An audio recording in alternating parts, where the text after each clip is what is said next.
What is going on, YouTube? I am Germ here. In today's video, we're going to be covering some new Valorant news. Just a couple hours ago, Riot posted their new Ask Valorant number 3, a kind of a, I don't know if it's weekly or bi-weekly Q&A session they do, where it's kind of a weird format. They just come up with different questions and answers. I'm not really sure why it's a Q&A, because they just kind of give just tidbits of information and make announcements about the game and stuff. But for some reason, they format it as a Q&A, even though these aren't like Twitter questions. These aren't like questions they got from like Reddit or something. They literally just pick out whatever question they want, hypothetically, that someone did or didn't ask and then answer it. So it's kind of weird. But in today's video, we're going to be running through some big information, some decent sized announcements, and some really exciting stuff about the future of Valorant, a game that I've been having a ton of fun with. I hope you guys have been having a ton of fun with as well. Before we get into this one, I just want to mention real quick, if you're not already subscribed, definitely click that subscribe button real quick. It helps me out a ton, helps you guys stay up to date on my latest content. Also, check out the link for Robinhood in the description below if you want to receive a free stock just for signing up. You don't have to put any money on, and it's a great way to help support my channel because I receive a free stock as well. With that being said, here we go.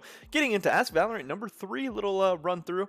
So will Valorant have a gifting system like League has? And they say yes, gifting will be coming to Valorant soon. Soon TM. That's kind of a joke with Riot. If you're not familiar with Riot games, that soon doesn't always mean soon. Soon can mean a day, a week, a month. It could mean a couple years. You never really know. But they do have an idea for a gifting system sometime in the future where you'll be able to gift skins, content agents, whatever, to friends, teammates, whatever. They're looking to have it enabled by the end of 2020, but timelines may shift, maybe sooner, maybe later, who knows, but gifting is coming in the future. Is Valorant going to get an in-game replay system? This is something I'm very, very hyped for. It makes it way easier to make content, make videos, review your gameplay, review pro play, get better at the game, talk about the game, devise new strategies, so much cool stuff you can do with the replay system, and they say yes, this is something that we're interested in exploring soon, whether it is to study previous matches or for tactical advantages or to create spicy memes. We know that players will find a wide range of interesting uses for a system like this. They don't give an estimated date on this one, however, but it will be coming soon, hopefully sooner than the end of 2020, hopefully the next couple weeks or months, because that seems like a pretty basic thing for a game like this to have. Will there be a map select playlist option? And they say pretty much no. They don't want to split up the matchmaking queue into separate map pools because it just makes certain maps take longer or be impossible to play a game on, especially in you split the queue into different elos already, different servers, different maps. You're just dividing the player base more and more and more. Then you get some maps that people only want to play on certain maps, some maps people never want to play on. They don't want that. I do agree with that. That's one thing I don't like about CSGO. You have to like pick your own map and stuff. It can be fun, and maybe it's frustrating playing on a map you don't like or whatever, but it just makes it better for everyone if all the maps are used, played on, develop, balance, change, all that stuff, rather than leaving some maps to die, some maps stand, whatever. I like that they have said that there will not be a map select playlist option for competitive, at least.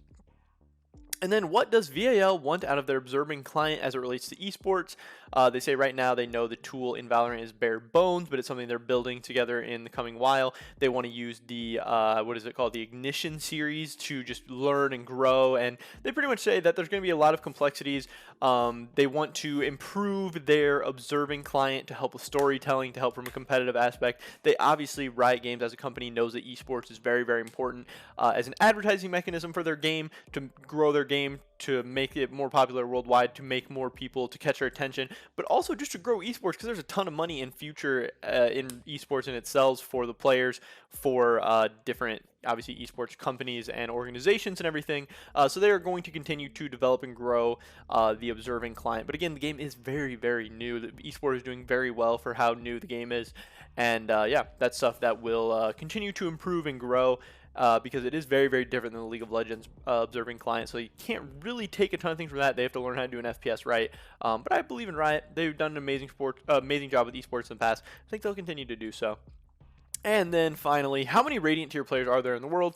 And they say they've designed Radiant to represent the most elite players, anywhere from 20 to 150 players having earned that rank per region depending on the player population size. Earning Radiant rank is meant to be challenging, and you need to play at least once every 14 days, otherwise you'll have to re-earn Radiant. So they're just kind of saying how exclusive it is. It is pretty crazy that in smaller servers you could have only 20 Radiant players, but in the bigger servers you get up to 150.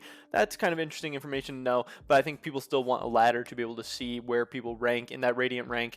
and just kind of, yeah, the differences between the players, how high up players are, how low players are, who's in Radiant, when, who are they, all that stuff. And I think that's stuff that'll be coming out in the near future as well. But that's pretty much it for this video today, guys. This was Ask Valorant number 3, little Q&A session by Riot Games. I definitely appreciate them doing this. There's always a ton of great information in this. Drop a like if you enjoyed this video. Leave a comment down below. Which question and answer were you most excited about? What are you guys looking forward to in the future? What question do you have for Riot? Any thoughts or opinions would be amazing. Subscribe, save down the latest content. Hopefully I catch you guys in the next one. But until then, peace.